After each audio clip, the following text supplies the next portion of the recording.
Two people are sitting together when a third person walks away. For a second, nothing happens.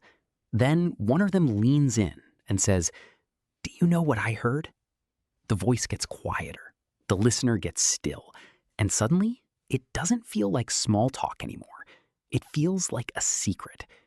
Most people call that gossip. Something petty, something toxic, something you do when you have nothing better to talk about. But here's the thing. You do it, I do it. Across cultures, humans do it. And it turns out that's not a character flaw. It might be one of the most important things the human brain ever learned to do. You probably don't think of yourself as someone who gossips. Most people don't. You just tell your friend what happened. You update the group chat. You warn someone about a person who felt off. You explain why two people stopped talking. You say, "I'm not trying to be messy, but..." And then, yeah, you become a little messy. But here's the strange part. Gossip only feels shallow when you look at it from the outside. From inside the human brain, it's doing something much older. It's taking an uncertain social world and turning it into a map. Who can be trusted, who lies, who helps, who smiles at you in public and says something completely different when you leave. For most of human history, that wasn't entertainment. That was survival. Imagine living in a small group thousands of years ago. No written records, no cameras, no contracts, no background checks. If someone steals food, abandons a child, or puts the group in danger, there's no file where that gets stored. The group has to remember, and the only way the group remembers is by talking. This is why evolutionary psychologist Dunbar argued that gossip may have grown out of something primates were already doing: grooming. In other primates, grooming is not just hygiene. It's politics. A monkey picking through another monkey's fur is saying, "I'm with you. I'm safe. I belong beside you." But humans had a problem. Our groups got too large. You can't physically groom 50 people a day. You can't sit beside every ally, repair every bond, one touch at a time. Language solved that problem. A conversation could bond several people at once.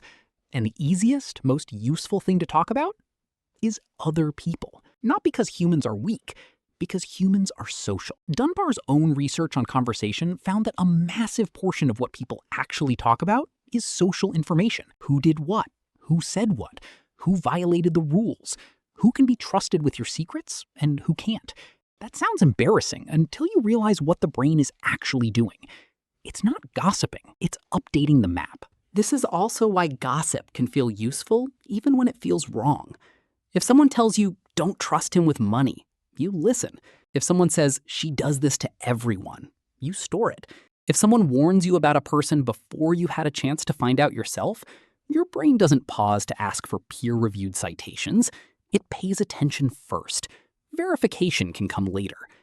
Because in the world your brain evolved for, a rumor might be false, but a real threat, missed too late, could cost you your place in the group. And for an ancient human, losing the group was one of the most dangerous things that could happen. So your brain learned to treat social information like it mattered, because it did. But that still doesn't explain why gossip feels addictive. If it were only practical, it would feel like reading a safety manual. It doesn't. It pulls you in. It makes the room smaller. It makes every detail matter. A look, a pause, a message left on read, a sentence that sounded fine until someone repeated it with the right tone. Here's why. Psychologist George Loewenstein's information gap theory says curiosity spikes when you notice a gap between what you know and what you want to know. Gossip is almost perfectly designed to create that gap.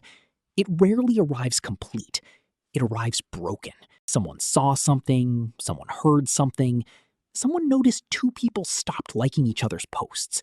I don't know if this is true, but that sentence is dangerous because it gives your brain just enough to begin, not enough to know, enough to imagine. Your mind reaches backward for clues. That weird look from last week, that awkward silence at dinner, that one comment nobody reacted to. A pattern starts forming.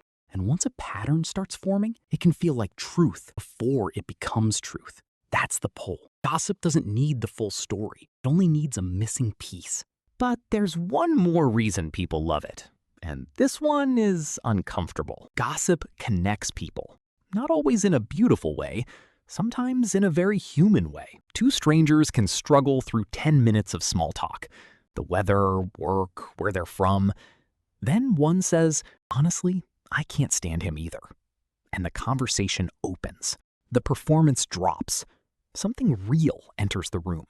Bosson, Johnson, Niederhofer, and Swan found that discovering a shared negative attitude about a third person can create closeness between two people, sometimes more powerfully than sharing a positive one. That sounds backwards. You'd think people bond by liking the same things, and they do. But shared dislike feels riskier. A compliment can be polite. A negative opinion exposes something. Your standards, your limits, your loyalty, your judgment. When someone says they dislike a third person and you feel the same way, your brain reads it as alignment. You're seeing the same social danger. You're bothered by the same behavior. You are, for a moment, on the same side of it. That's why shared judgment can skip small talk. Not because it's noble, because it's efficient. It draws a line in the room and puts both of you on the same side of it. Now, none of this means gossip is harmless. The same thing that bonds two people can destroy a third. A warning can become a performance. A concern can become entertainment. A half-truth can become someone's entire reputation, built in a room they were never allowed to enter.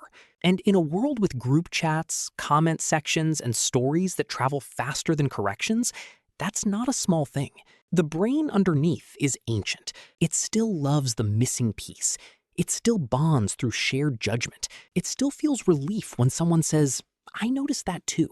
But the scale is new, the speed is new, and the damage can travel farther than it ever could before. So why do humans need gossip?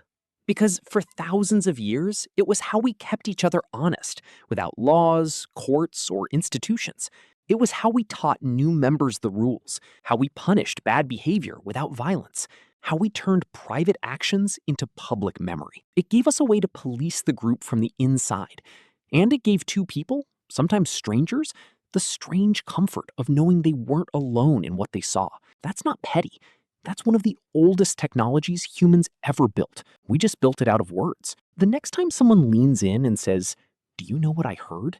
Your brain will already know what to do. It'll get quiet, it'll gather the pieces, and before you decide whether to believe it, part of you will already need to know how it ends. That's not a flaw. That's the whole point.